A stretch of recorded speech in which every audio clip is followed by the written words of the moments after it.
누가복음 19장 41절부터 44절 읽고 뒤에 23장 한번 찾아서 제가 읽겠습니다.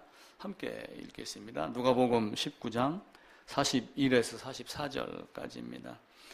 가까이 오사 성을 보시고 우시며 이르시되 너도 오늘 평화에 관한 일을 알았더라면 좋을 뻔하였거니와 지금 내 눈에 숨겨졌도다. 날이 이를지라 내 원수들이 토둔을 쌓고 너를 둘러 사면으로 가두고 또 너와 및 그 가운데 있는 네 자식들을 땅에 맺히며 돌 하나도 돌 위에 남기지 아니하리니 이는 내가 보살핌 받는 날을 알지 못함을 인함이라 하시니라. 23장 34절 한 절만 제가 읽겠습니다. 33절, 4절 두 절 읽겠습니다. 해골이라는 하는 곳에 이르러 거기서 예수를 십자가에 못 박고 두 행악자도 그렇게 하니 하나는 우편에 하나는 좌편에 있더라. 이에 예수께서 이르시되 아버지 저들을 사하여 주옵소서 자기들이 하는 것을 알지 못함이니이다 하시더라. 그들이 그의 옷을 나누어 제비를 뽑을세. 스데반도 죽으면서 백성들의 죄를 저들의 죄를 용서해라 라고 이렇게 이야기를 하며 잠을 자니라 이렇게 얘기를 합니다. 예수님이 말씀하시기를 이제 나귀를 타고 입성을 하셨습니다. 그리고 예루살렘 성을 보시고 우시는 장면입니다. 예루살렘 성이 종교로 가득 찼습니다.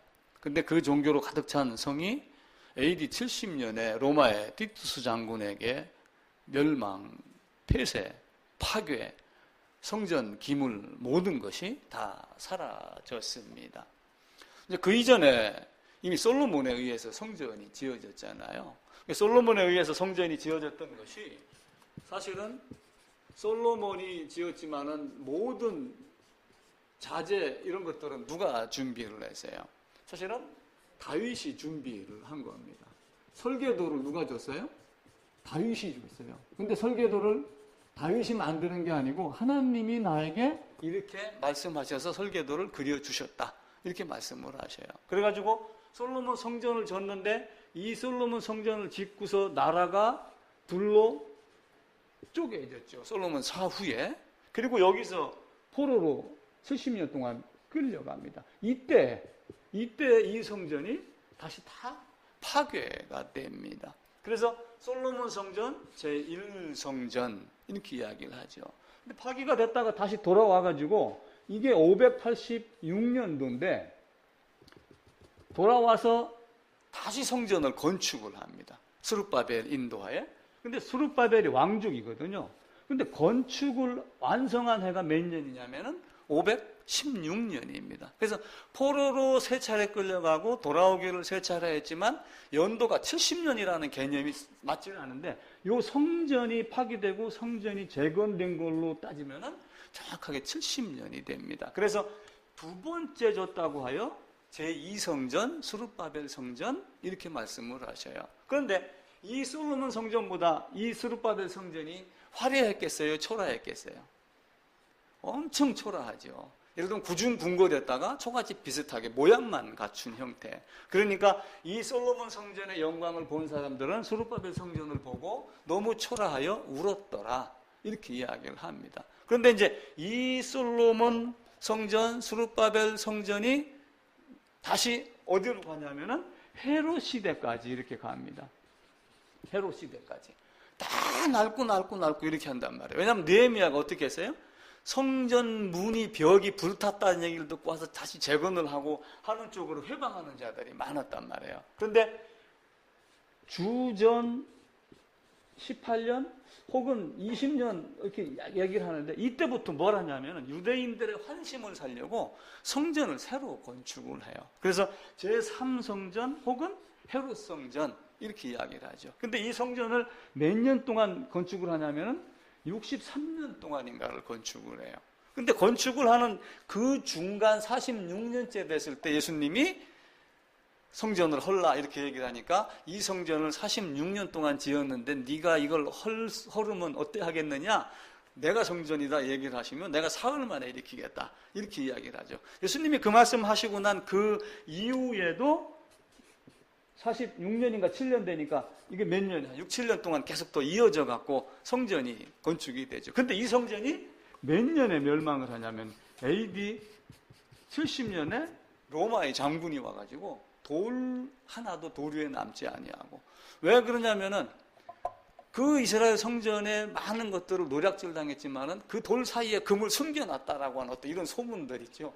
그래서 그 금을 파헤치기 위해 갖고 하여튼 예수님이 말씀하신 것들이 하나도 안 이루어진 것이 없이 그대로 다 이루어집니다. 자, 이런 이스라엘의 역사가 단순하게 세계사에 속할까요? 단순하게 인류의 역사에 속할까요? 그렇게 바라보면 그렇게 보이는 사람에게는 그렇게 보여요. 근데 성경을 보는 우리는 이것이 단순한 인류의 역사, 이스라엘 역사가 아니라 하나님의 역사, 성경의 계시 역사. 그래서 우리는 계시를 하면 점치고 예언하는 거로 생각을 하지만 무엇인가를 가르쳐서 보여주는 것, 이게 계시입니다. 근데 그 하나님의 계시를 사람이 알 수 있나요? 알 수 없으니까 하나님이 계시한 것을 하나님이 가르쳐서 보여주는 것, 이것을 우리가 계시다 이렇게 이야기를 하고 있죠. 그럼 계시를 통해서 하나님의 것을 가르쳐줬는데 하나님이 계시를 어디다가 기록을 하게 했어요? 지금과 같이 기도하다가 보니까 하나님이 나에게 뭘 보여줬더라. 기도하다가 보니까 나를 하나님이 천국으로 끌고 가서 기와집도 보여주고 초가집도 보여주고 뭐 이렇게 했더라. 그렇게 얘기를 하나요? 아니에요. 하나님의 계시는 어디다가 했냐면은 많은 시대별로 어떤 사람을 사용을 하셔요. 그러고 하나님이 손이 없어 글을 못 쓰는 게 아니에요. 하나님의 손은 없지만 글을 쓰게 하는데 누구를 통하게 하냐면 반드시 사람을 거쳐서 만들어요. 그리고 이들이 성령의 감동으로 하나님이 말씀하신 것을 받아서 썼다라고 하며 뭘 만드냐면은 성경을 이렇게 기록을 합니다. 이게 이제 66권을 기록을 한 거예요. 모든 사람이 다 마찬가지입니다. 이렇게 받아서 다 기록을 한 거예요.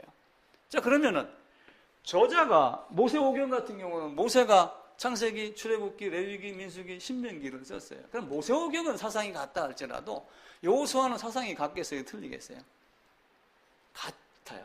왜 그러냐면은 각 권마다 모세오경 뭐 해갖고 각 권마다 쓰임 받은 사람이 다 다르지만 1차 저자가 있고 2차 저자가 있는 거예요. 그 1차 저자는 누구예요? 하나님. 원 저자가 하나님. 하나님이 말씀한 걸 받아갖고 이렇게 했기 때문에 하나님이 이 시대에 맞게 이때의 언어에 맞게 이렇게 해서 이걸 했기 때문에 저자는 여럿이지만 원 저자는 한 분 하나님이기 때문에 성경 전체는 계시가 어떻게 해요? 동일해요? 틀려요? 동일합니다. 그래서 계시 역사는 항상 똑같이 나갑니다. 예를 들어서 한 사람이 어떤 논문을 썼습니다. 그 논문을 이용해갖고 두 번째, 세 번째 사람들 연구를 해서 뭘 썼다. 그럼 내용이 비슷하거든요. 그거하고 똑같습니다. 그래서 성경은 뭐가 있냐면은 창세기부터 시작해가지고 저 뒤에 계시록까지 일관성이라는 게 있는 거예요. 같은 관점으로 성경을 계속해서 봅니다. 그럼 이제 그 관점이 뭐냐라고 하는 것을 우리가 다시 한번 고민을 해야지 돼요. 그럼 성경의 관점은 뭐겠어요? 성경이 일관되게 유지하는 관점, 일관성이 뭐겠어요? 그 꿰뚫고 있는 것. 그건 하나님 나라며 죄인의 구속의 하나님 나라의 완성. 딱 그거예요. 하나님이 창조한 것 성경에다가 많이 기록해 놓지 않았어요. 창세기 1장 한 장 기록해 놨어요. 아담하고 먹어라 먹지 마라 한 장 기록해 놓고 아담이 범죄한 거 가죽을 입혀놓은 거 한 장, 그리고 나머지는 인류의 역사를 통해서 그걸 다 해놓은 다음에 여자의 후손으로 가겠다 라고 하는 걸 가지고 그 여자의 후손의 많은 사람들을 모아가지고 마지막에는 하나님 나라의 완성, 이것 한 가지를 이야기를 하는 거예요. 그러니까 성경의 일관성은 우리의 입장에서는 죄사함이 첫 번째입니다. 우리나라의 또 세계의 많은 교회들이 죄사함이라는 단어를 굉장히 싫어하는 것 같아요. 제가 봐서는. 실제 외국에서 온 선교사들도 보면은 어떤 사람은 그런 이야기를 많이 하고 어떤 사람은 그런 이야기를 안 하는 사람들이 많이 있죠. 성경에서 얘기하는 일관성이 뭔가라고 하는 것. 그래서 전체를 통으로 이렇게 꿰뚫어야지 됩니다. 그러니까 사람들은 성경을 이제 뭐가 맞다 틀리다라고 하는 관점을 자기 나름대로 갖고 있기 때문에 관점이 틀린 거를 사실은 저도 싫어합니다. 다른 사람이 다른 관점으로 보는 것을. 성경이 66권 이렇게 있어요. 그러면은 이제 이해실 여사 같은 경우는 뭘 얘기를 하냐면 순서를 창세기, 그죠? 성경이 창조했으니까. 그 다음에 출애굽기. 그 다음에 레위기를 빼더라고요. 왜냐하면 이 사람의 역사는 아니니까. 사실은 요 안에 뭐가 들어가 있는 거예요? 레위기가 들어가 있는 거죠. 창출, 민수, 사사기, 사무엘, 뭐 이렇게 해가지고 이게 역사다. 그럼 성경을 이렇게 이제 꿰뚫는 사람들이 있어요. 이제 이것을 예를 들면은 통으로 본다 할 때, 통독할 때 쭉 꿰뚫는 통은 이 통독으로 봐도 괜찮아요. 근데 성경에서 우리에게 주고자 하는 핵심은 다 어디에 들어가 있어요? 레위기에 다 들어가 있어요. 그래서 어떤 사람은 레위기를 기준으로 잡고 하나님이 창조하고 출애굽시킨 백성에게 주고자 했던 것이 이거다. 그리고 이들을 훈련시키고 다시 한번 훈계하고 그리고 역사가 일어나간다라고 하며 수사삼왕 이렇게 이제 순서를 매기는 사람들이 있어요. 두 가지를 다 우리가 이해를 해도 됩니다. 그런데 중요한 것은 성경의 일관성을 놓고 이야기를 할 때는 레위기를 중심으로 해서 보는 게 가장 좋아요. 그러니까 이 레위기를 벗어났기 때문에 문제가 생기는 거예요. 레위기를 중심으로 해서 여호수아, 사사기, 사무엘, 열왕기 쭉 나가는데 이걸 벗어났기 때문에 누가 등장을 해요? 선지자가 등장을 하는 거예요. 그러면서 너 왜 그렇게 살았어? 그래서 법에 대한 이야기를 계속 하는 거예요. 그래서 선지자의 역할을 누가 하는 거예요? 신명기가 하는 거예요. 꾸짖고 그리고 깨닫고 하는 이런 모든 것들. 그래서 성경의 일관성을 우리가 깊이 묵상을 해야지 됩니다. 그런데 우리는 어떻게 해요?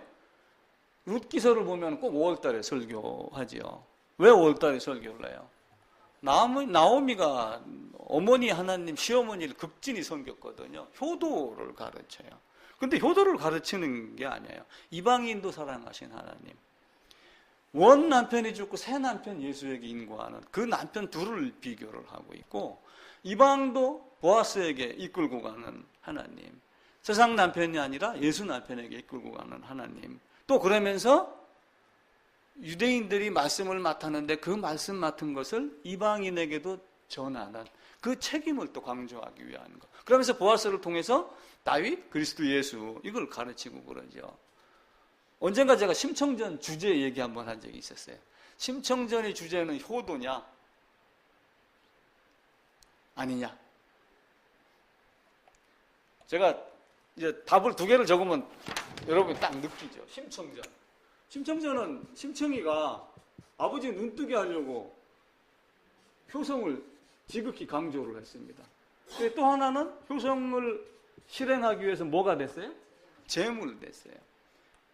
심청전의 핵심은 뭐예요? 키포인트는 효성입니까? 제물입니까? 제물이에요. 제물이 됐기, 그러니까 그 배에 탄 선원들이 요구한 건 뭐냐면 흠없는 제물을 요구를 한 거예요. 그게 거기서 15살 처녀인 심청이로 드러난 거지만 그들이 요구한 것은 사실은 흠이 없는 제물입니다. 왜 이런 것들이 이 세상 우화에 이렇게 많이 등장을 할까요? 왜 7월 7색이라는 걸 만들어서 견우직녀가 1년에 한 번 만나는 걸 만들어 놓았을까요? 저는 그것을 레위기 16장에 1년 1차 제사 하나님 만나는 것 일평생에 단 한 번 영원토록 단 한 번의 제사의 개념으로 연결을 시키기도 합니다. 우리는 하나님 앞에 가면은 드러나지 않는 것이 없어요. 로마서에서 바울이 얘기를 했듯이 히브리서 이야기를 했듯이 벌거벗은 것 같이 드러난다. 요셉을 팔았습니다. 요셉의 형들이. 나중에는 이제 유다가 변론을 해서 자, 역시 유다는 유다다 또 이렇게 말을 하지만 형들이 요셉 앞에 갔었을 때 요셉이 이제 뭐 그쪽 습관대로 수염도 기르고 내가 팔은 요셉이 거기에 총리가 됐을 거라고 감히 상상도 못했겠죠. 근데 너희는 정탐꾼이야 딱 이렇게 얘기를 하니까 우리는 정탐꾼이 아닙니다. 아버지는 누구고 동생 둘째는 뭐 어떻게 됐고 막내 동생은 집에 있고 아주 조목조목 일러 바쳤어요. 자백을 하는 형태가 돼요. 근데 집에 와가지고 베냐민을 데려와라, 안 데려오면 큰일 납니다 라고 한 말을 아버지한테 얘기를 하니까 아버지 야곱이 뭐라고 그래요? 왜 이렇게 조목조목 일러 바쳤느냐 그러니까 거기서 또 무슨 얘기를 하냐면 그게 아니고 요셉이 자세히 묻더라. 그러면서 약간 다른 뉘앙스로 이야기를 해요. 한쪽에서는 우리가 죄를 자백하는 개념으로 보고, 한편으로는 심판하시는 하나님이 내가 피할 길이 없도록 조목조목 따져서 물어보는 하나님, 그렇게 따진다라고 그러면은 우리는 하나님 앞에 가서 피할 길이 없는 거예요. 예수님은 그걸 보시고 예루살렘 성을 보고 우시는 거예요. 너희가 지금 내가 이 땅에 와서 나사렛에서 활동을 하셨잖아요. 그러니까 나사렛에 무슨 선한 것이 나겠느냐? 이렇게 말은 하였지만 사실은 예수님 어디에서 태어났어요? 베들레헴에서 태어났단 말이에요. 근데 메시아가 어디서 오겠느냐라고 물으면 베들레헴이라는 것도 다 알아요. 그런데 나사렛에서 자랐는데 나사렛에 선한 것이 나겠느냐라고 하며 예수 자체를 무시하고 거들떠 보지도 않고 병 낫게 하는 것을 어떤 그 이적이나 기적으로 보고, 사람들은 오병이어나 이런 것들이 큰 능력이 아니라 먹고 배부르게 해주는 거기에 쫓아다녔던 그런 모습을 보는 거예요. 그리고 막상 이제 마지막 일주일 남겨놓고 딱 들어와서 예루살렘 성을 보니까 사실 또 가관이잖아요. 그 성에서 장사하고 거칠애로 예배드리고 짐승 피는 막 발목까지 차도록 절기를 지키며 피를 흘렸지만 그 피가 자기의 피가 아닌 애매한 짐승을 죽인 피, 여기서 머무르는 걸 보고 지금 내 눈에 숨겼도다라고 하며 우시는 겁니다. 우리도 성경을 암송한 분도 있어요. 어떤 때는 저도 성경을 몇 장 몇 절 이렇게 찾는 경우도 있지만 못 찾는 경우도 많습니다. 지난주나 그 지난주에 모세가 40일 동안 기도했다라고 하는 게 두 장면이 있었는데 하나를 찾고 하나를 원래는 못 찾은 거예요, 제가.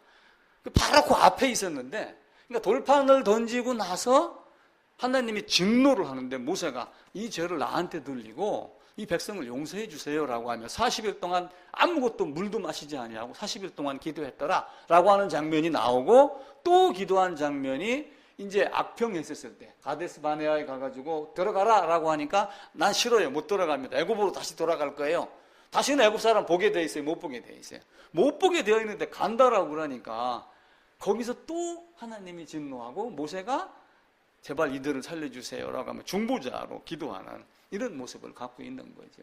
하나님은 우리에게 그 숨긴 것을 어떻게 하면 드러내기를 원하는가라고 하고 예제풀이, 연습문제풀이, 수많은 짐승을 잡아서 모든 걸 다 해주고, 그래서 저는 성경의 가장 중심이 어디냐라고 하게 되면은 레위기다. 이 레위기, 물론 창세기 하나님 계시죠. 출애굽하는 과정이 있죠. 근데 이 중심 안에 다 뭘로 되는 거예요? 여기서 가지고 지어입혔기 사실 어디에서 나온 거예요? 이 안에서 이야기를 한 거예요. 출애굽해가지고 문석주 인방에다 피 바르는 거 어떤 걸 기준으로 한 거예요? 이걸 기준으로 한 거예요. 이미 말씀하고 나중에는 문서화돼서 그걸 전해준 것이지, 이것은 처음부터 하나님 우리에게 준 거예요. 이걸 중심으로 해서 살다가 나중에 하나님 나라에서 만나자, 하나님 나라로 들어와라, 내가 주기를 원했던 자, 그렇게 되는 거죠. 하나님은 우리에게 그런 삶을 살아라. 그게 웰빙이 아닌가 그런 생각이 들어가요. 집사님이 밴드에 동영상을 2개를 올렸더라고요. 웰빙, 웰다잉. 이렇게 사는 사람이 웰빙이 아닌가. 잘 먹고 잘 살고 소고기 안심 등심 이거 먹는 게 아니라 이 법대로 살아나가고 이 법에 저축됐었을 때, 잘못됐었을 때 어떻게 해요? 잘못을 회개합니까 안 합니까? 회개하죠. 그 회개하는 삶이 어디에서 이루어지냐면은 속죄제에서 이루어져요. 속죄제. 또 하나는 속건제에서 이루어집니다. 제가 숙제 냈었죠. 어떤 차이인가? 한번 보셨어요? 어떤 차이가 있었어요?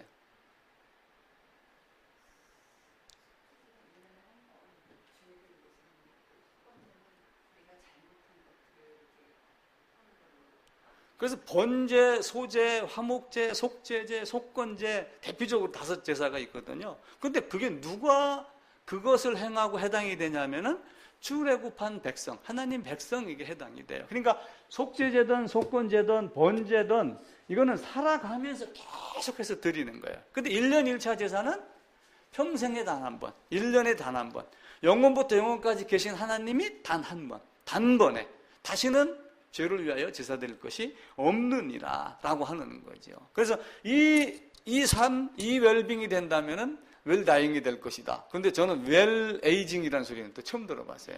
웰에이징, 곱게 늙어간다. 잘 늙어가는 건 사실은 뭐예요? 피부가 고와서 잘 늙어가는 게 아니라 죽음을 향해서 가지만 그 죽음이 두렵지 않는 것. 그래서 제가 그걸 보고 성경을 보다가 맞아. 출애굽한 사람들이 마른 육지 땅을 밟고 지나갔거든요. 홍해를 건널 때 마른 육지로 건너가더라. 그리고 요단강을 건너갈 때 우리가 요단강 건너가 만날이 이렇게 하면 죽음에 대한 것을 상징을 하잖아요. 거기도 보면은 제사장이 발목에 탁 차니까 물이 마른 땅이 돼서 마른 땅을 건너더라. 그래서 우리의 죽음도 스데반이 이들의 죄를 용서하세요. 저들을 그렇게 하면 돌에 맞아 죽으면서도 하늘을 보고 잔이라 이렇게 되어 있어요. 죽었다 이렇게 되지 아니하고 다윗도 그리스도 예수 안에서 잠드는 자로 표현을 합니다. 성경은. 그래서 잔다는 얘기는 사실은 죽는다는 얘기지만 이미 마른 땅을 건너서 오고 마른 땅을 건너서 가면 저 안에 뭔가 보이겠어요? 안 보이겠어요? 보이죠. 그죠? 제가 여러분 차를 타고 속초를 가요. 속초를 가면은 그 대관령인가 무슨 터널 이렇게 딱 넘어가잖아요. 아니면 그 산으로 올라갑니다. 그럼 딱 바다가 보이잖아요. 마지막 순간에 바다다. 저기가 속초구나. 강가에 다 왔구나. 하는 걸 알면은 우리의 마음이 어떻게 되겠어요? 요단강 건너는 것도 그렇게 되지 않을까라고 생각을 하게 됩니다. 그래서 우리는 우리의 생각과 하나님의 생각을 철저하게 구분을 해야지 돼요. 하나님의 일관성으로 계시해 준 성경이 뭘 주길 원하는가? 이 땅에서 목사들의 신학적 능력을 자랑하는, 학문적 능력을 자랑하기 위한 건가? 아니면 목소리 좋은 사람들 찬양 자랑하는 건가? 열심히 하는 사람들 봉사 자랑하는 건가? 그것이 아니고 여자의 후손으로 와서 무엇인가를 하겠다라고 하는 걸 전제 조건으로 이미 딱 해놓으시고 그리고 그걸 이루어가는 과정이 성경 전체입니다. 그걸 이스라엘 백성이 모르고 자기들 행위로 하나님 앞에 나아가니까 그것이 지금 내 눈에 숨겼도다라고 이렇게 말하죠. 그래서 이사야 선지자는 히스기야나 이런 시대에 많은 사람들에게 꾸짖으면서 내 생각과 너희 생각이 다르다. 너희 생각은 낮고 저급이지만 내 생각은 높고 다르다라고 하며 우리에게 다른 걸 말씀합니다. 그래서 성경의 저자는 원저자는 한 분 하나님입니다. 그래서 성경이 이렇게 있습니다. 근데 여자의 후손이라면 헷갈려요, 안 헷갈려요? 그럼 여자의 후손을 누가 증명을 해요? 여자의 후손으로 온 것을 성경이 증명을 해요. 왜냐하면 누가 증명했냐면 이사야가 보라 처녀가 잉태하여 오겠다라고 이야기를 했죠. 그리고 저 마태복음 1장에 가면은 보라 처녀가 잉태하여 그리고 또 이사야에서 보게 되면은 한 아들을 낳았는데 그가 하나님이야 라고 아예 딱 못 박아서 이야기를 합니다. 그러면서 예수 그리스도가 임마누엘 하나님이야. 그러면서 성경이 성경을 증거를 해요. 성경의 모든 캐션 마크는 성경 안에서 차지하게 되는데 우리가 인간의 지혜로 자꾸 찾으려고 하다가 보니까 문제가 됩니다. 그래서 예수님이 하신 말씀이 있어요. 요한복음 8장 한번 찾아봅시다. 요한복음 8장 13절입니다. 제 성경으로 158쪽입니다.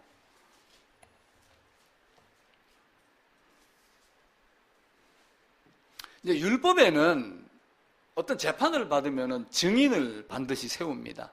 근데 한 사람 증인으로 될까요? 아니면 두 사람, 세 사람이셔야 될까요? 성경은 신명기에서부터 가르쳐요. 두세 사람의 증인을 세워라. 그래야지 어느 사람하고 이렇게 딱 짝짝꿍이 돼갖고 거짓 증언이 아니게 이렇게 하고 그러죠. 그런데 예수님이 무슨 말씀을 하니까 예수님이 뭔가를 증언을 해요. 그러니까 왜 너 혼자 짓거리느냐 이렇게 이야기를 하는 거예요. 그러면서 너희 율법에도 두 사람의 증언이 참되다 기록되었으니 라고 하면 이제 14절부터 보면은 바리새인들이 너 혼자 얘기하는 거니까 너 얘기를 뒷받침할 사람이 아무도 없다. 그러니까 그 증언은 참되지 아니하다. 라고 하며 예수님을 향하여 손가락질을 하는 거예요.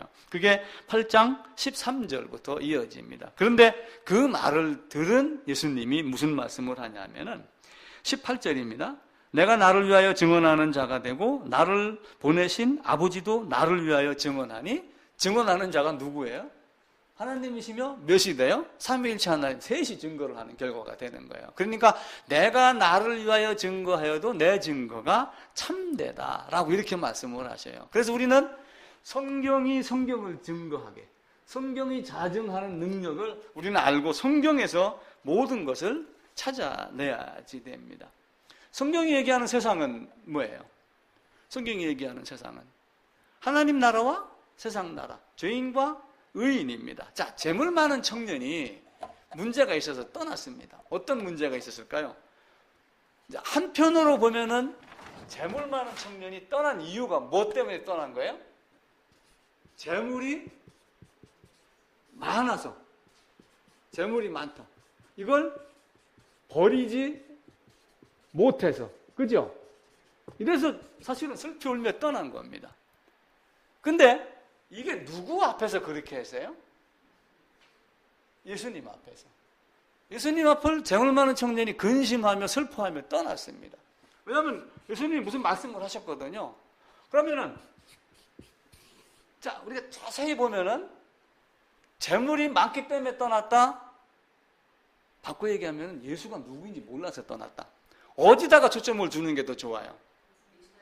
예수가 누구인지 몰랐기 때문에 떠났다는 게 더 많아요. 그래서 그 성경을 너희가 극히 값진 진주 하나를 만나매 자기 소유를 다 팔아 그 진주를 샀다. 왜냐하면 그 진주가 값지다라고 하는 걸 알면은 이걸 팔아갖고 이걸 사는 거예요. 근데 이걸 모르기 때문에 뭘 사요? 이걸 못 버리는 거예요. 이거 소유를 안 파는 거예요. 그래서 예수가 누구인가를 우리가 알아내는 거예요. 성경을 통해서. 세상은 간단합니다. 세상은 딱 둘로 나눠져 있어요. 쉽게 얘기하면 세상, 하나님 나라, 그죠? 삶과 죽음. 만약에 둘로 딱 나눈다고, 여기를 둘로 딱 나눈다고 해보세요. 우리를 둘로 딱 나누면 어떻게 나눠요? 몸을 쪼개나요? 솔로몬이 재판한 것 같이? 남자하고 여자, 어른하고 아이, 건강한 사람과 병든 자. 이렇게 다 둘로 구분해서 할 수가 있습니다.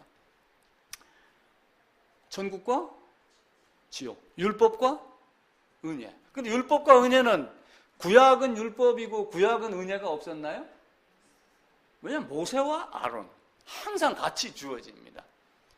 그러면 이 땅에는 지옥, 천국 분명히 구분이 되죠. 내 생각, 하나님 생각. 첫사람 아담, 마지막 아담. 고린도전서에 나오잖아요. 자, 레위기로 돌아가면은 제사장이 두 종류로 나와요. 사람 제사장, 하나님 제사장, 영원한 제사장. 일회성 제사장, 영원한 제사장. 그죠? 첫사람 아담, 마지막 아담. 맨날 바뀌는 제사장. 20년이든 30년이든 그 사람이 죽으면 제사장이 바뀌어요, 안 바뀌어요? 바뀌죠. 아니, 예를 들어 상지대학교가 개인이 이렇게 사립대학교라고 그럽시다. 이사장이 있어요. 이사장이 죽으면 이사장 바뀌어요, 안 바뀌어요?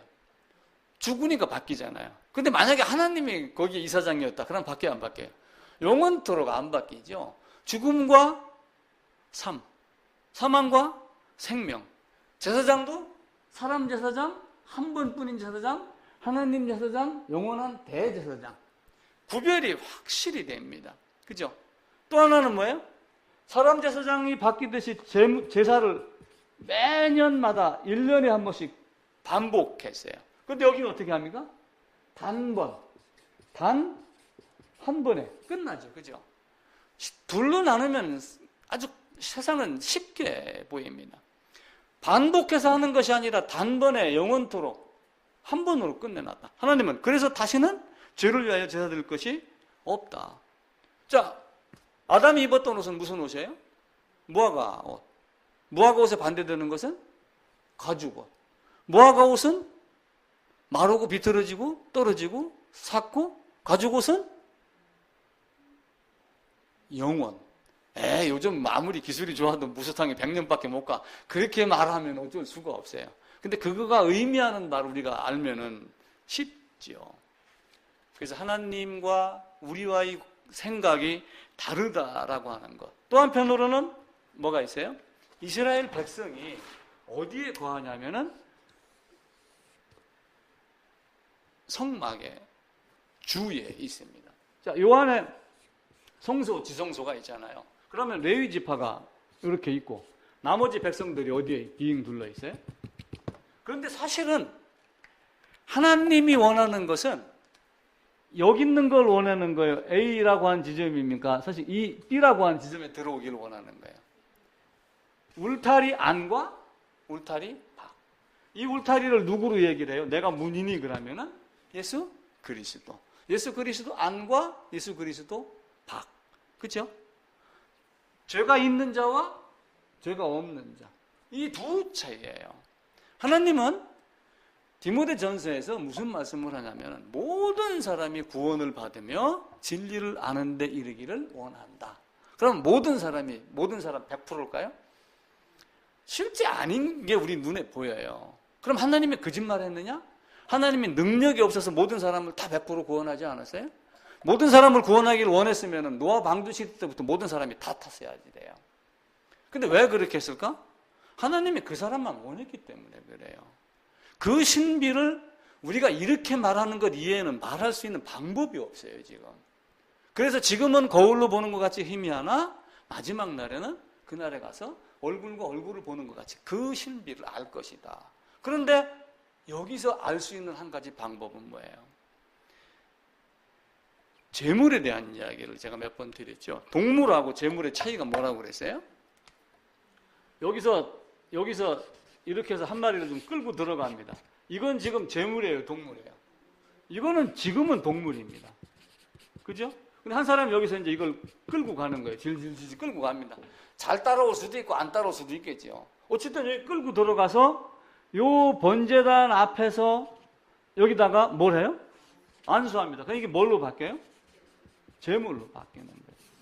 이걸 쉽게 얘기를 하면은 하나님이 모든 사람이 구원받으며 진리를 아는 데 이르기를 원하느니라 라고 하는 이 말씀을 이것으로 적용해서 말씀을 드리면 하나님은 짐승이 머리에 안수하고 제물을 죽인 자의 모든 죄를 용서하기를 원하신다.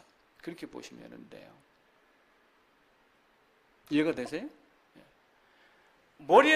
짐승이 머리에다가 안수를 안 하면 어떻게 됩니까? 죄가 전가가 됩니까? 죄인이 전가가 됩니까? 안 되잖아요.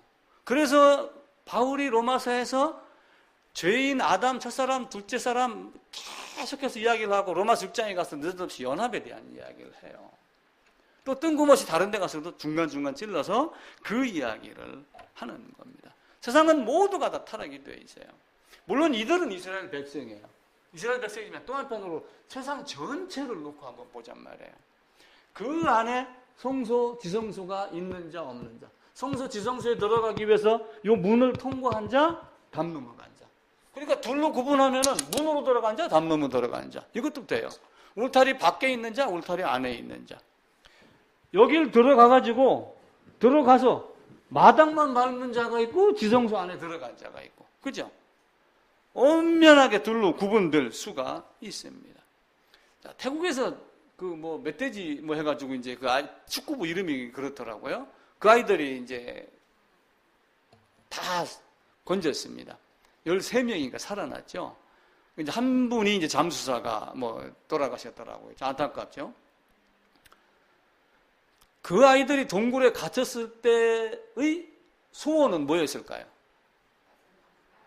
빠져나가는 것, 나가서 통닭 먹는 것, 기타 등등 여러 가지가, 10가지가 있다고 해보세요. 우선순위 1번 뭐겠어요? 살아나는 거, 빠져나가는 거예요. 우리는 그것을 성경에서 먼저 차지하지 돼요. 그래서 너희는 먼저 그의 나라, 먼저 대접의 안, 먼저 하나님 사랑, 이웃 사랑 일단 제껴놓는 거예요. 빠져나온 이후에 다른 걸 하라는 거예요. 다른 걸 하는데 이 세상에서는 누구하고 같이 살아요. 예수 믿는 자와 믿지 않는 자가 같이 사는 거예요. 그러니까 예수 믿는 자가 더 많은 선행을 하고 더 옳은 일을 하여 그들로 하여금 하나님이 어떤 분인가, 하나님이 욕을 먹지 않게 더 선행도 하라. 그 이야기를 하는 것이죠. 그리고 죽은 자, 죽지 않은 자. 들어가서 죽으면 어떻게 돼요? 죽으면 살죠. 죽지 않으면, 안수하지 않으면. 짐승이 애매한 짐승의 죽음만 돼요. 이 문을 통과해서 들어갈 때, 여기 제사장 앞에, 번제단 앞에 갈 때, 어떻게 하면 들어가요? 죄를 깨닫거든, 죄를 깨닫게 해주거든. 자, 그러면은, 여길 들어갈 때 갖고 들어가는 것. 목록을 만들어 봅시다. 이 문을 통과해서 갖고 들어갈 것 뭐가 있어요? 예? 재물. 이제 이 안에 들어가서 안수를 해야 되니까 현재는 이제 동물이 되죠. 자, 두 번째. 죄. 죄는 여기서 이제 깨닫고 죄까지 같이 가는 거예요. 죄인이 같이 가는 거예요. 또요. 다른 거 없어요. 봉사활동 카드? 이거 안 가져가요.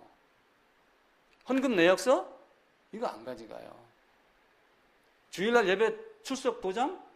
이거 안 가져가요. 주보? 이거 안 가져간다니까요. 사람들이 지금 자꾸 착각을 하고 있는 거예요. 내 열심으로 뭔가 살아내야 되는데 살아내기 이전에 내가 뭔가를 가져야 될 것, 그것 한 가지를 생각하지 않는 거예요. 하나님은 처음부터 여자의 후손으로 오기로, 그리고 여자의 후손으로 오셨습니다. 그게 여자의 후손으로 오겠다는 게 언제부터 계획을 한 거예요? 자, 하나님은, 우리는 지금 남원주 역사가 이제 막 2주도 시키기도 하고 공사를 시작한다는 TV 뉴스가 나오더라고요. 자, 그러면은 공사를 하다가 설계 변경 하겠어요, 안 하겠어요? 이게 인간이 만드는 거기 때문에 설계 변경을 합니다. 자, 하나님이 세상을 창조했어요. 창조하는데 여기에 세상도 만들고 세상을 만들어 놓고 여기다 누구를 만들어 놓냐면 아담을 만들어 놨어요. 그래 놓고 하나님 나라를 이렇게 이루려고 생각을 하셨어요. 근데 엉뚱하게 아담이 엉뚱한 길로 간 거야. 이렇게 생각하면 맞아요, 틀려요? 하나님의 설계는, 하나님의 공사는 하나님이 설계한 대로 완벽하게 이루어져요. 그게 어떻게 설계되었는지를 우리는 모릅니다. 성경을 통해서 어렴풋이 짐작을 하고 역사를 통해서 하나님이 이렇게 계획하셨구나, 이걸 아는 거예요. 자, 바꿔 얘기하면은 아담의 범죄가 하나님이 이렇게 계획을 했는데 아담이 갑자기 이렇게 해가지고 계획 변경을 해갖고 여자의 후손으로 이렇게 하셨을까요? 아니에요. 성경은 그렇게 이야기를 하지 않아요. 성경은 뭐라고 얘기를 합니까? 창세전, 영원전, 그렇게 말씀을 하셔요. 자, 베드로전서 한번 가봅시다. 몇 군데 한번 찾아보고. 베드로전서 1장입니다. 네, 제 성경으로 378쪽입니다. 베드로전서 1장 20절 찾으신 분 한번 읽어봐 주세요.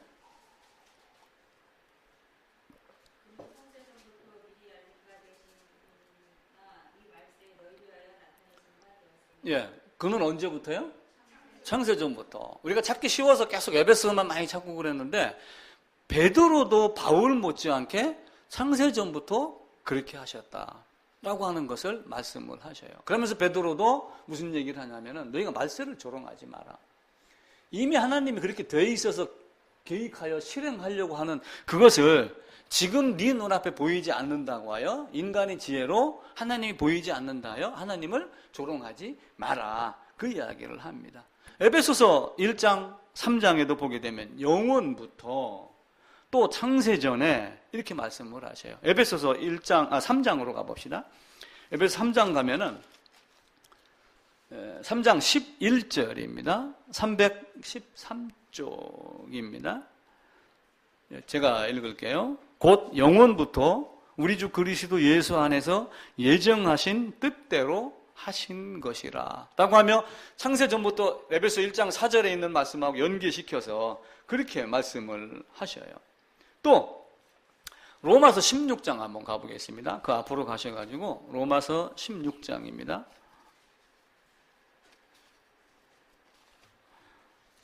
25절입니다.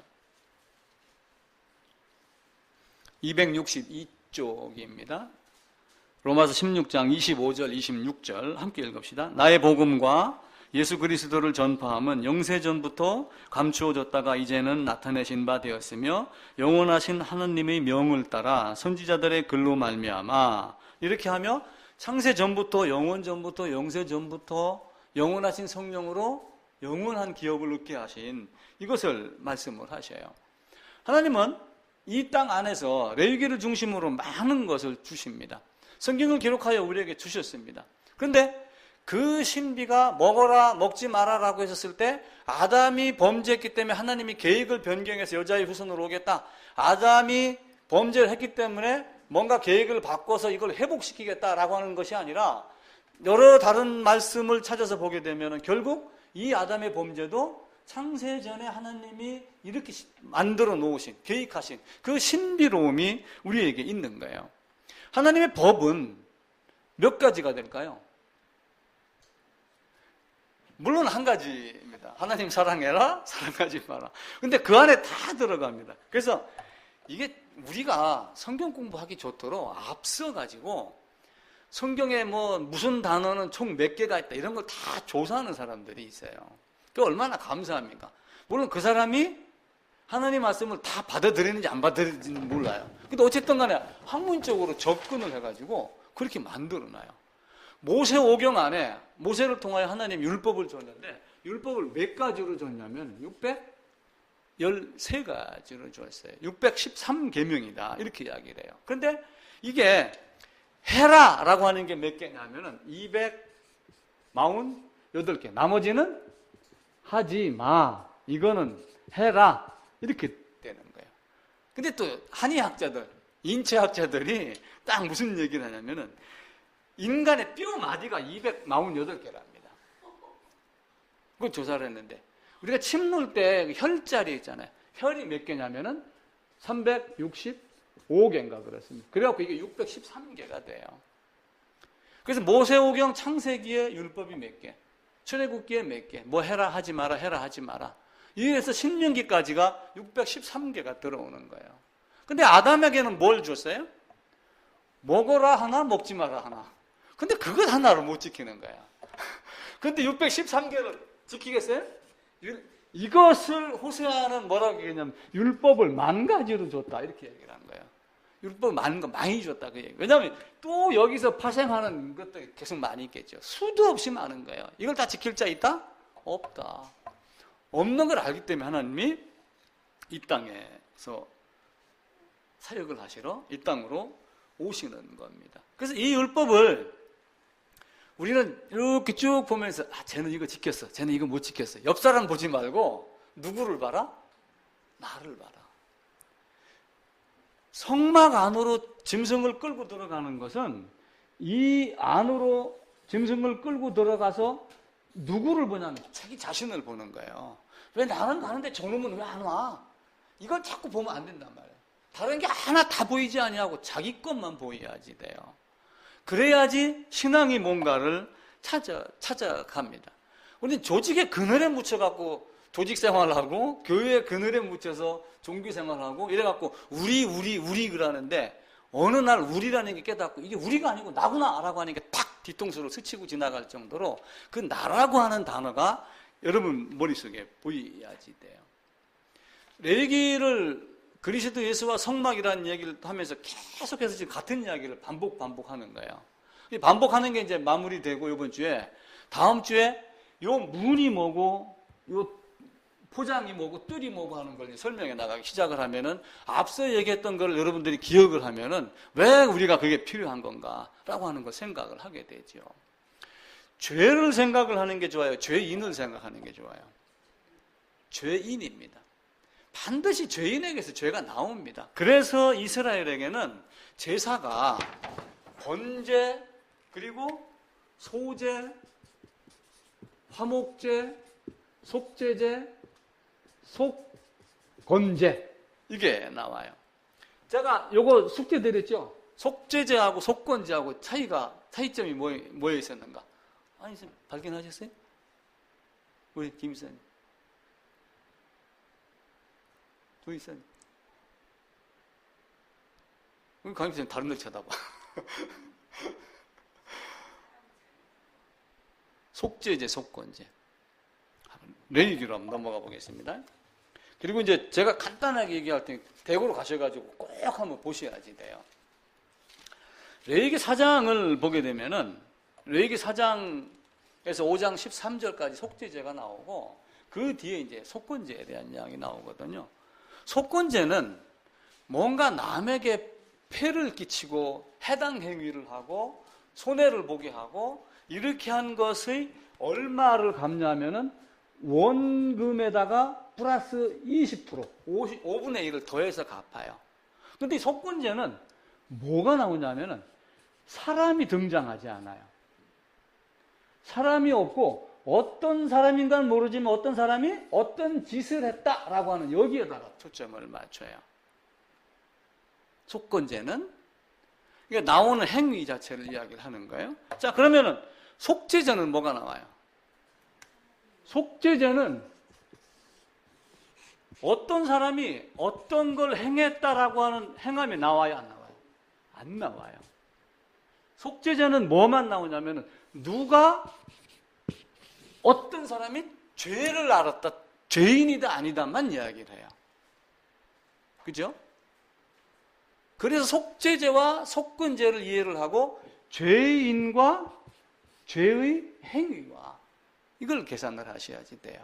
그래서 성경은 모든 죄와 모든 불의를 지고 갔다 하는 얘기는 이 속건제의 형태에 속하는 죄의 행위만 용서했겠어요?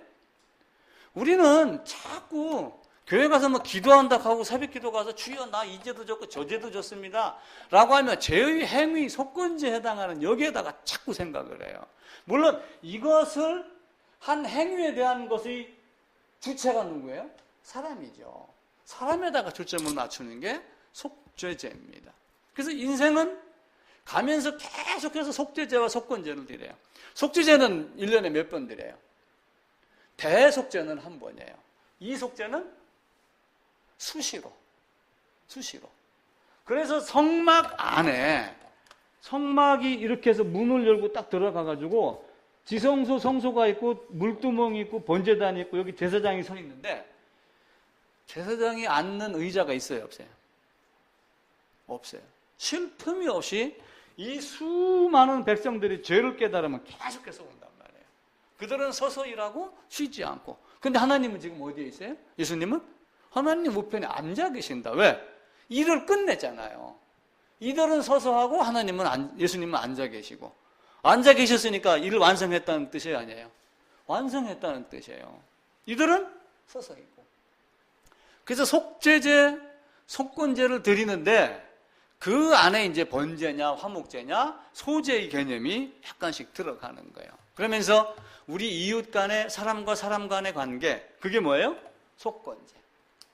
하나님과 나와의 관계에서 내가 하나님 앞에서 죄가 있느냐 없느냐 행위에 대한 걸 일단 빼놓은 거예요. 그러니까 결국 주체가 사람이라는 것만 놓고 얘기할 때는 뭐가 되냐면 속죄제의 모습을 갖고 하는 겁니다. 자, 레위기 16장에 가면은 레위기 16장으로 갑니다. 그 뒤로 넘겨가지고 21절, 22절 제가 한번 읽을게요. 같이 한번 읽어봅시다. 아론은 그의 두 손으로 살아있는 염소의 머리에 안수하여 이스라엘 자손의 모든 불의와 그 범한 모든 죄를 아리고 그 죄를 염소의 머리에 두어 미리 정한 사람에게 맡겨 광야로 보낼지니 염소가 그들이 모든 불의를 지고 접근하기 어려운 땅에 이르거든 그를 염소를 광야에 놓을지니라. 근데 이제 가끔 돌아오는 경우가 있어서 아예 이제 죽인다 그렇게 얘기를 했었죠. 낭떠러지다가 밀어떨어서 아예 죽이는. 그래서 죽으면은 아예 돌아오지 않고 이제 염소의 머리에다가 이제 안수를 하는데 왜 머리다가 이렇게 안수를 할까요? 이게 짐승의 머리입니다. 그러면 두 손을 어디다 놓냐면은 여기다 이렇게 놓는 거예요. 사람이 이렇게 있으면은 머리다가 이게 머리입니다. 왜 머리가 뭘 얘기를 하는 거예요? 머리. 대표예요, 대표. 예수 그리스도는 교회의 뭐예요? 교회의 머리입니다. 대표. 내가 모든 권세를 누구에게 넘겨줘요? 자, 두다라고 하는 게 있어요. 여기 레위기에 보게 되면은 염소의 머리에 안수하여 이스라엘 자손의 모든 불의와 그 범한 모든 죄를 아리고 그 죄를 염소의 머리에 두어. 두어가 뭐예요? 놓다. 예. 놓다. 그래서 머리에 두어라고 할 때 이걸 영어 단어로 뭘 쓰냐면 놓다라고 하는 푸시라는 단어를 써요. 어떤 장소에다가 어떤 상태로 놓다라고 하는 거예요. 그러니까 죄가 있는 모든 어떤 사람의 죄인을 어디다가 줘요? 누군가의 어떤 머리에다가 두고, 대표성에다가 두고, 그리고 지고 갔다. 지고 갔다라고 하는 게 뭐냐면 캐리어입니다. 캐리어. 우리 여행 가방 들고 끌고 가는 캐리어. 짐을 나르는 사람. 그러니까 이 염소가 하는 일은 뭐예요? 나를 죽음으로 나르는 거예요. 아사셀은. 죄를 짊어지고 광야로 가는 염소. 그게 아사셀, 아자젤이라고 하는 거거든요. 그러니까 내가 그 머리에 두고 놓고 지고 가게, 끌고 가게 만드는 그 모습을 레위기 16장에서 말씀을 합니다. 제가 며칠 동안 계속해서 안수에 대한 이야기를 드렸습니다. 죄를 넘겨주는 거예요. 그런데 궁극적으로는 죄가 뭐가 들어가야 돼요? 신이라고 하는 죄라고 하는 개념이 있는데 이렇게 되면 죄들이 되는 거예요. 그죠? S를 붙이면은 이게 만약에 안 붙으면 뭐가 돼요? 죄라고 하는 죄인이라는 개념이 들어가요. 그래서 죄인이라는 영어 단어를 뭐라고 하냐면 신노 여기다가 이걸 붙여갖고 죄인이라고 이렇게 이야기를 해요. 머리에 두는 건 무엇을 두냐면은 죄인을. 그래서 제가 가끔 그런 얘기를 드리잖아요. 택시 타고 가는데 가방 보내고 자기 안 가는 사람이 있느냐. 택시를 타면 반드시 가방은 설령 깜빡하더라도 나는 택시에 올라탈 것 아니에요. 하나님 내 죄 용서해 주세요 라고 해놓고 내가 어제 누구에게 꼴밤을 하나 때렸습니다. 그것만 가져가세요. 이렇게 하는 바보 있나요? 아니에요. 죄를 지은 주체인 나를 용서해달라 그렇게 얘기를 하는 것이지 그 내가 용서가 되고 거기에 속죄제, 속건제가 포함이 된 모든 불의, 모든 죄를 지고 가는 하나님의 어린 양이로다. 그래서 어느 사람은 그 성막의 제사법이라고 하는 책이 한 권이 있는데 거기에 쓴 사람은 무슨 얘기를 하냐면 머리에 두었다라고 하는 이것은 뭐냐면은 요 짐승과 요거와 동일성 이렇게 이야기해요. 쉽게 얘기하면 동일성. 요 죄인과 짐승의 일체성 이해가 되시죠? 머리에 두어 나의 죄를 놓고 나의 죄를 지게 가고 하고 지고 가는. 그래서 동일성, 일체성이라는 이야기를 드리는 겁니다. 짐승이 이렇게 있어요. 여기서 이렇게 놓고 안수를 합니다. 그러면 이렇게 들어가는 거예요. 뭐가 들어가요? 죄가 들어가는 거예요. 궁극적으로 뭐가 들어가요? 죄인이 들어갑니다. 성경은 이걸 이야기해요. 근데 아닌 사람에게는 아닌 거예요.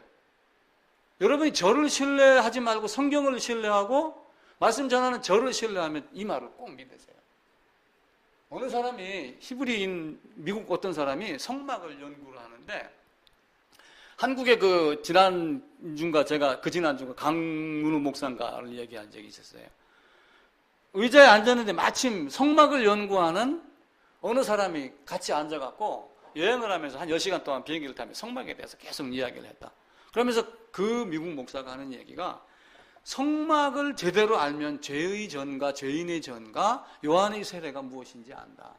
설령 다른 사람은 다 지옥 간다 할지라도 성막의 제사법을 정확하게 알고 있는 나는 하나님 나라의 백성이다. 다른 사람은 다 하나님과 관계없는 자라 할지라도 나는 반드시 관계 있는 자다. 이렇게 물론 나만 그런 건 아니죠. 그죠? 그렇게 아는 사람들이 주위에 많이 있겠죠. 근데 그만큼 자기 자신 성경에 대한 확신 이걸 갖고 있으라 그 이야기예요. 내가 재물과 안수하면 재물과 나와 동일하게 되는 거예요. 재물과 나와 일체가 되는 거예요. 만약에 일체가 되지 아니하고 나만 여기서 뻘쭉하니 바라보고 있고 그래 너 혼자 사라져 이렇게 되면 어떻게 돼요? 마음이 한개 안 가 있으면 어떻게 됩니까? 그죠? 둘이 하나가 합쳐지는 연합의 개념이 여기에서 주어지는 거예요. 자, 하나님은 짐승 제물로 받아요. 자, 그러면은 아무 짐승이나 잡아갔다가 피를 흘리면은 제사를 받으시나요? 지연이 그렇게 될 것 같아? 아무 짐승이나? 개 빼듯이 패가지고 짐승 하나 죽였어요. 맹수한테 잡혀 먹히든 어쨌든 간에 짐승 한 마리 끌고 갔습니다. 그러면은 하나님이 그걸 받으셨나요? 무엇을 받으셨어요? 반드시 안수한 짐승을 받았어요. 그게 레위기의 법칙입니다. 여러분 레위기 1장에서 7장까지만 한번 먼저 읽어보세요. 그리고 레위기 16장 한번 읽어보시고 아무 짐승이나 끌고 갔다고 하여 그냥 받지 않았어요. 반드시 안수한 짐승을 가져갔어요. 그래서 그거를 제가 족보를 그려가며 요한까지 연결을 시킨 거예요. 생각이 깊은 사람은 그 이야기를 합니다. 간혹 보면 그 이야기를 하는 분들이 있어요. 근데 처음 듣는 말이라고 거부하거나 이렇게 하지 마세요. 성경을 보고 그 말이 무슨 말인가 라고 하는 것을 한번 고민 한번 해보세요. 그래서 지난주에 드렸던 말씀이 두 가지 언약을 말씀을 드린 거예요. 옛 언약이 있었다고 그랬죠? 옛 언약은 뭐예요? 옛 언약. 짐승, 피, 안수한 거. 새 언약은 짐승이 아니라 누구예요? 예수. 양에서 예수로 바뀐 거예요. 안수는 똑같이 다 들어갑니다. 우리는 예수님의 은혜를 지나치게 남발해요. 그러면서 은혜가 뭔지 모르고 씨가 뿌려지지 않은 상태에서 행위가 잘못된 걸 보고 한국교회는 값싼 은혜에 젖어 있다. 이렇게 말을 바꾼단 말이에요. 나는 그렇게 말하는 신학자는 아주 미워 죽겠어. 절대로 그러시면 안 돼요, 여러분. 씨 없이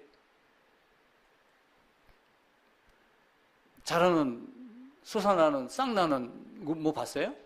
상추 하나든 뭐든 씨 없이 크는 거 봤어요? 없습니다. 하나님은 새 언약의 피가죠. 옛 언약이 아니라 새 언약. 그러니까 새 언약이라고 그랬으니까 옛 언약은 낡아지고 사라지는 거예요. 계속 유지가 되는 거예요. 새 언약이 나왔으니까 옛 언약은 사라지는 거예요.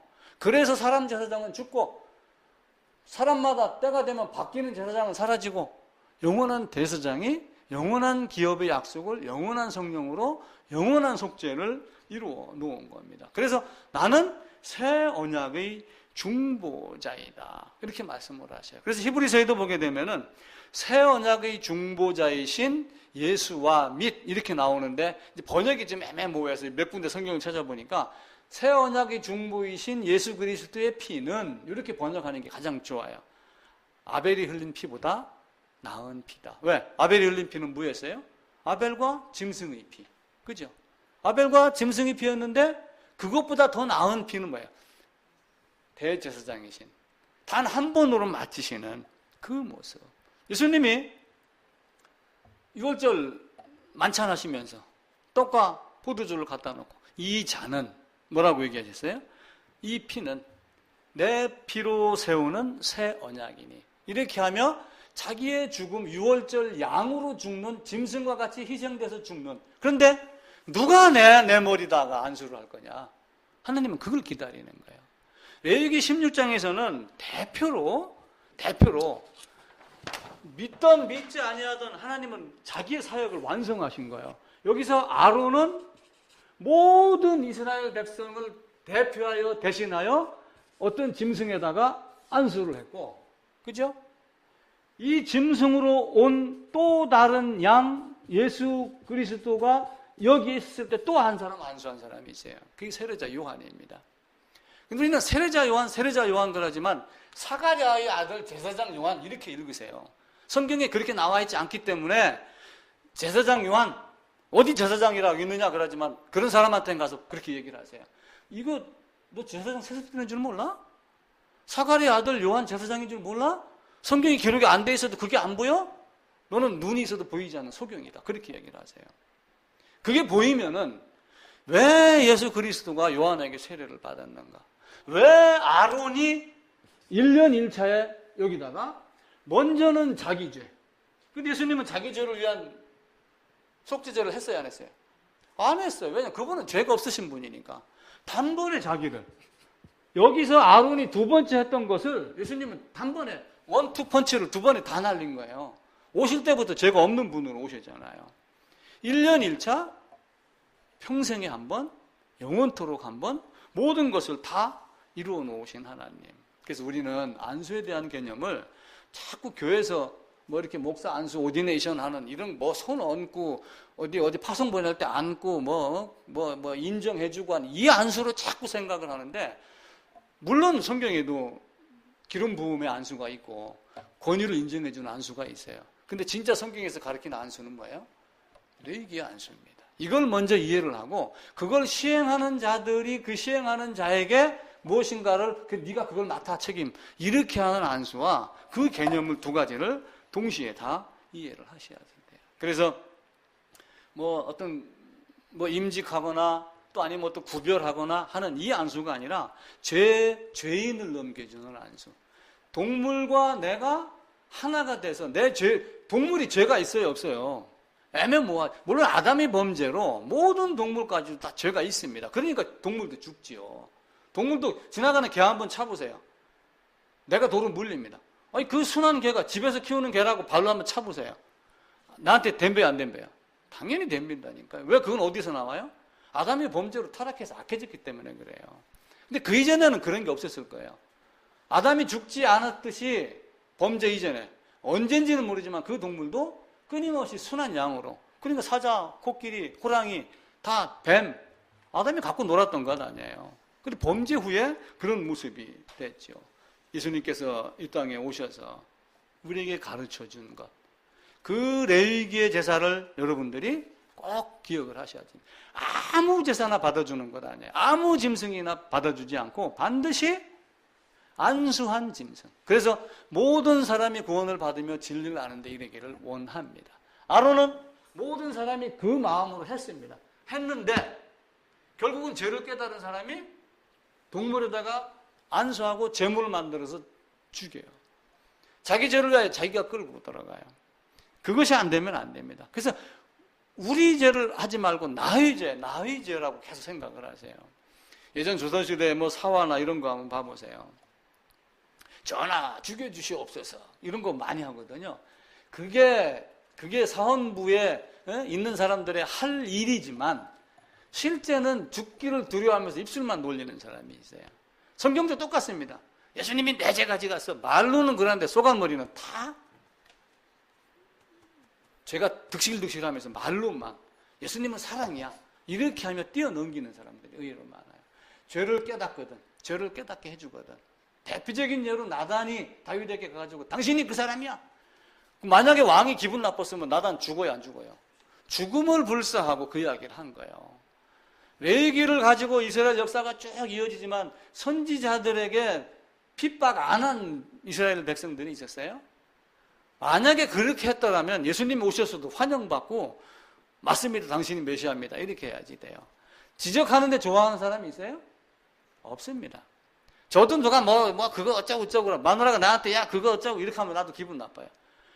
하물며 선지자들이 지나가는 백성들에게 너 왜 그따구니 돼서 예수님이 성전에 가서 뒤집어 엎었을 때 제사장들이 분기가 가득했을까요? 회개를 했을까요?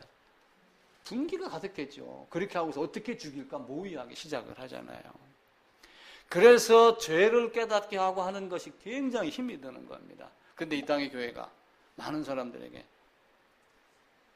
평안을 주고 평안하다 사실은 평안이 없도다 하는 말이 이 땅에 이루어지게 말아요. 저분은 참 거룩하신 분이야. 저분은 참 온화하고 인자한 분이야. 그 목소리 그 말 들으려고 목회한다라면은 그 사람 빨리 때려쳐야지 됩니다. 여러분 혹 저로 인하여 기분이 언짢을 수도 있지만 그걸 달게 받으셔야지 돼요. 그렇다고 제가 예를 들어서 개새끼 소새끼 이렇게 욕하는 건 아니잖아요.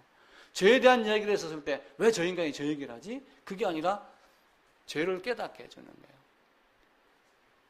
속죄죄, 속건죄는 그런 의미를 가지고 있고 죄를 깨닫게 하거든, 죄를 깨닫게 해주거든.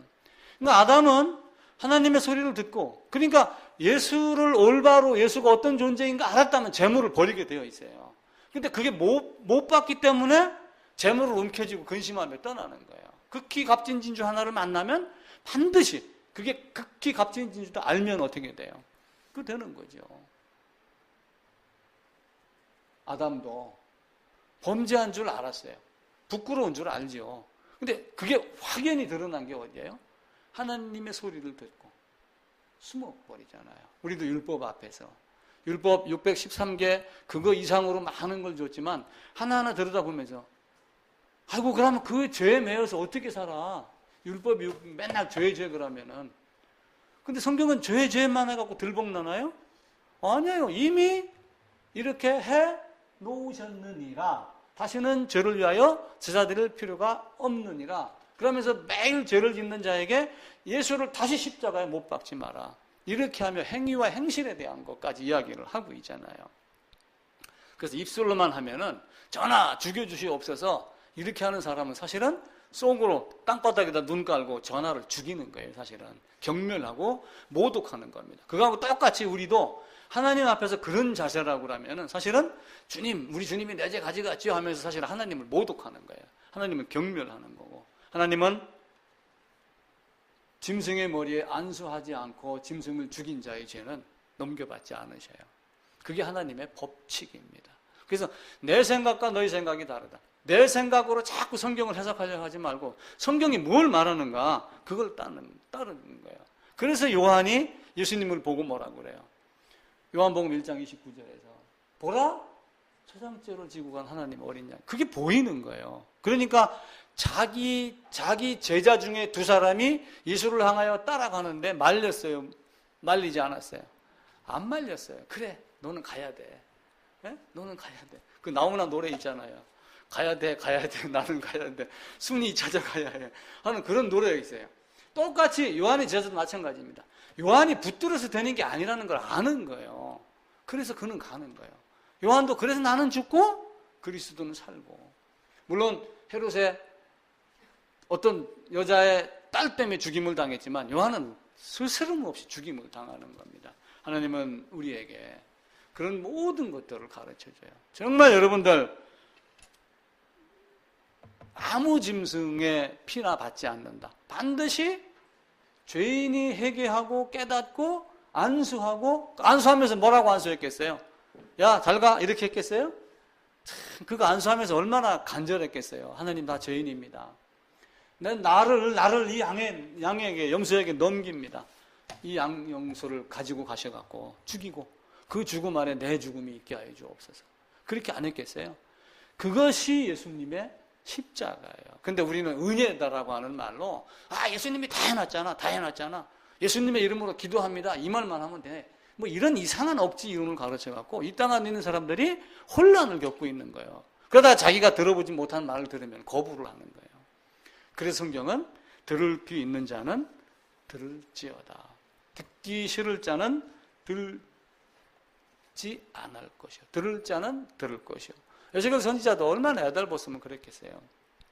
그래도 얘기해라. 들을 자는 들을 것이고 듣지 않을 자는 듣지 않을 것이다. 하나님의 말씀을 물론 음식에 대한 얘기였지만 바울이 음식에 대한 얘기했지만 로마 14장에 가면은 속되게 여기는 자에게는 속된 거고 그렇지 않게 여기는 자에게는 그렇지 않다라고 하며 로마서 14장 14절인가에 그 말씀을 하셔요. 음식 누가 주신 거예요? 하나님이 주신 거잖아요. 그러니까 속되다 하지 말고 다 먹어라. 그러면 소주도? 그 개념이 아니잖아요.